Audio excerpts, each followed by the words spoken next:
This is something that you wrote in your book, It Takes a Family, back in 2005, about public education versus homeschooling. I want to put it up on the screen. It caught my eye. It's amazing that so many kids turn out to be fairly normal considering the weird socialization they get in public schools. In a homeschool, by contrast, children interact in a rich and complex way with adults and children of other ages all the time. You want to be President of the United States. Public education is one of the foundational parts of our country, and yet you say the weird socialization is kids being in school with kids their same age. How is that weird socialization? Where else in America, outside of school, do kids go to a place where they sit with people basically the same age, same socioeconomic group, and interact for a defined period of time? That's not what life is like.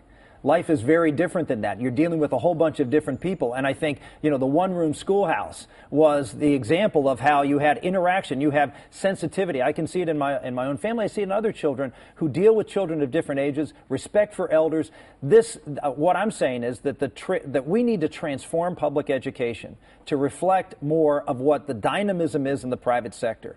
And that includes a whole way of infusing parents into the system, a dynamism of having not people stuck in classrooms, the sort of the old factory model of how we educate people. So you'd fundamentally overhaul public education and how it's well, first done, off, how they congregate in schools? First off, I would say that it's not the federal government's job to overhaul public education. What I would do is talk about how we need to make some transformation, but it should be left to the states and localities to do that. One more question on abortion, an issue you care deeply about. I want